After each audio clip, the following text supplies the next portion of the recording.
adduunyada lagu wada masooba hadumaan ku laban yahay dadku malama yeeshee midnima adduunyada lagu wada masooba hadumaan ku laban yahay dadku malama yeeshee midigtuba miciin male hadday bidixdu maqan tahay aygu waa nuuridiin sheekh maxamed xasan birkaan oo Soomaali ah ka soo jeedana goboladii la isku dhihi jiray Alta Jubba, Basta Jubba, Shabeellooyinka, Hiiraan, Banaadir. maanta ay taariikhdu tahay 15 bisha 6 2020 halkan waxaan ka cadeynaynaa inaan samaynay urur beeralayda Soomaaliyeed shay kasta ogtihiinba shay walba oo noole ah waxa uusan ka maarmin daryeel sida hadda aan ku samaynay aad u jeedaan geedkan beeralaydu waa udub dhexaadka nolosha aadanaha haddii beer aysan jirin ma jirto nolol macaan oo adduunkan la gaarayo waa mirihii lagu noolaa bani aadamku caws kaliya kuma noolaan karo miraha kaligiis ku noolaan karaa marka sidaa darteed waxaan go'aansanay inaan samayno samaynayba urur beeraley magaciisu yahay UBS ururka beeralayda Soomaaliya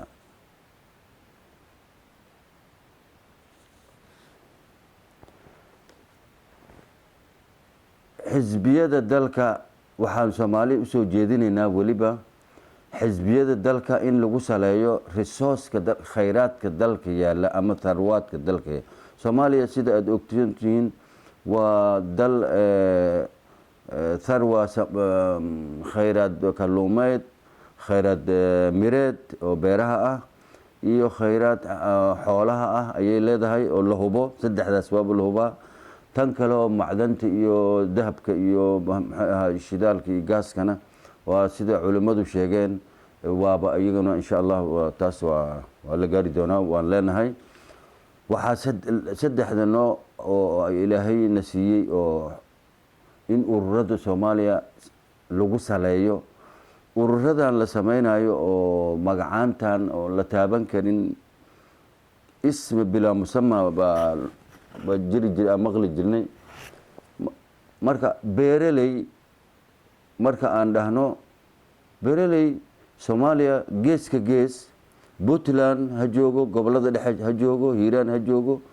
Alta Jubba Basta Jubba Banaadir meel kastoo joogo beeralaydu waxay noqonayaan isku hal dan isku hal shaqo xisbigoodana xisbiga beeralayda ayuu noqonayaa waa arinta kaliya oo la arkay la fiiriyay lagu daciifin karo isbahaysiga beelbeesha ama reerka isku danbay noqonayaan Soomaali waxaan u soo jeedinayaa xisbiyada la sameynayo dalkan siyaasadda hoggaanka qaban doono in lagu saleeyo resource-ka dalka kalluumaysiga beeralayda reer guuraaga iyo xisbiga shaqaalaha waxyaabo noocaas laakiin marka magacaan badan oo hadda jirto inkastoo aan cidna aanan dacaydeynayn waxa magac waara ama ma arin noqon doonta ma noqonayso oo mustaqbalka dambe hormuud hadduu qof masalan xisbi hormuud la dhaho haddii Soomaaliya oo siyaasadda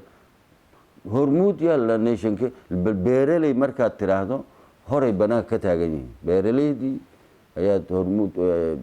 politikada u horboodaysaa waad hormarinaysaa waxayna ahayd ururka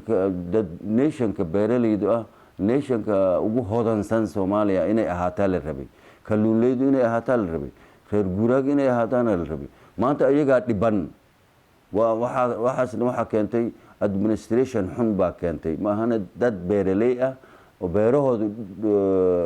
dhexdeeda cunto loogu qeybiyey soomaaliya ayaa la arkay waxayna ahayd soomaaliya oo dhan inay caawiyaan marka hore se in la caawiyo materiyaal laga caawiyo qalabkan muxuu ah fududeynaya beeraha wax soo saarka fududeynaya qalabka suntan cayayaanka dilayso haddii beeraleydu haddii wax yar la caawiyo 1000 sanay dalku caawin karaan taa darteed soomaaliya waxaan usoo jeedinayaa ururo ku salaysan khayraadka dalka hantida dalka ilaahay nasi dalkeenna waa hantideenna waxa ka baxo ama ku dhex haysanana waa hantidiisa waa hantideenna kale marka ururadeennu siyaasadda ha ku salaysanaadeen beeruhu waxay faa'iido u yihiin nolosha dadka in beer aan tacbano waxaan ka faa'iideynaa inaan soo saarano cunto natuur ah nadiif ah adduunku wuxuu marayaa cunto bacramis ah gacan lagu sameeyey oo isukaankeen ah oo caafimaadkeeda la hubin marka dhulka ilaahay oon camirno ayaa beeruhu aan ka faa'iideynaa inaan miro ku abuurano oon ku noolaan lahayn baan ka faa'iideynaa in dhulku noogu qurxoonaado aan ka faa'iideynaa oo ilaahay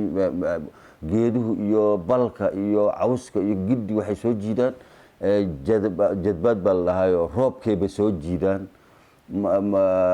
arag fiican raaxa leh marka waa tusaale waxaan kusoo qaadanaynaa wadamadan reer galbeedka for example anaga waxaan ku noolahay hadda wadankan Norway la dhaho 3% ayaa ah dhulka u abuurmaya oo dhul beereed 97 kale waa dhagax iyo buur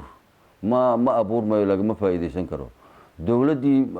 saasay tahay dadka percentage-kaas aad u yar dawladii way caawisaa waa la dhiirigeliyaa miro iyo fruktay abuurtaan xilliga uu soo dadweynahana way kala dafaan markay usoo beerahooda ay soo go'aan dadweynihiina hore ilaa uu suuqa ka baxo wax kale adduunka laga keenay ma gataan marka anaga hadda waxaan aaminsanahay dalkeena Soomaaliya 100% abuur maayo haddana muxuu ahaa aan laga faa'iideysanin beeraleyda la taakuleeyeen waxaa lagu qasban yahay in beeraleyda la taakuleeyo oo la dhiirigeliyo oo dalagga khayraadka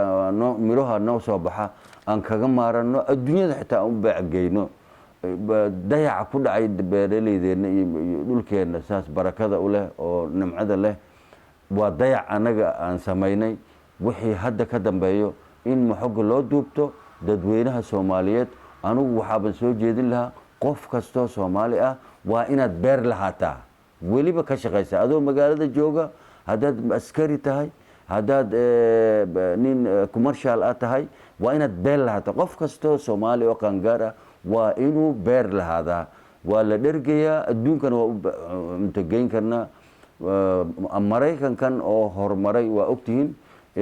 beeraleyda la hormariyay la caawiyay ilaa ay adduunka miraha qamadiga Mareykanka oo adduunka maashay qof kasto Soomaaliya waxa uu soo jeedinaya beer samayso horta wayna dalku aad u naga badan yahay waxa ayaan dhaweyd qofka tirada Soomaalida dadka Soomaaliga tiradooda dhulka kilometerkiisa nin baa habeen wada joognay oo aqoonyahan ah waa statistics uu isku dhuftay nin walba wuxuu helay 1 kilometer iyo 400 mitir buu qof waliba helay nin walba waa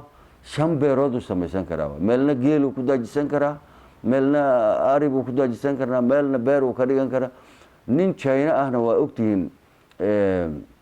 30 mitir buu beerna ka dhigtay 30 mitir isku wareeg ah 4 mitir buu 3 qol iskor saaray inta kale oo ku hareersanaan wada tomaat yaanyo iyo wuxuu ka dhigay basbaas sikal buu ku qaadaa subax kasta suuq u geeyaa 30 mitir buu dhan kasta ah ayuu ninkaas China YouTube ku jira waxyaabaha aniga igeliyay bay ka mid ahayd ninkaas 30 mitir haysta geeska gees 30 mitir 4 mitir ka mid ah ayuu 3 dabaq uu koreeyo asaga islaantiisa seexdo dabaq dhaxa caruurtu seexistaa laba ilmood kan u hooseeyana cuntaday ku karsadaan waana fadhina wuu u yahay dhulkii oo dhan dhagax bay ku socdaan oo saa u dhigayaan tallaabo dhulkoo dhan wuu beeray tomaat yaanyo iyo wuxuu ka dhigay iyo basbaas iyo bataati iyo basal iyo adduun maalin kasta tanagyaal buu geeyaa muxuu ahaa magaalada geeyaa maalqabeen uu ku noqday dad yahood aan dad iska hadalkii ugajeedkii beeralaydu waa inaan caawinaa hormarinaa taasaana nuu qasabtay waana waajibna saaran qof kasta Soomaali ahow beer samayso. Assalaamu calaykum.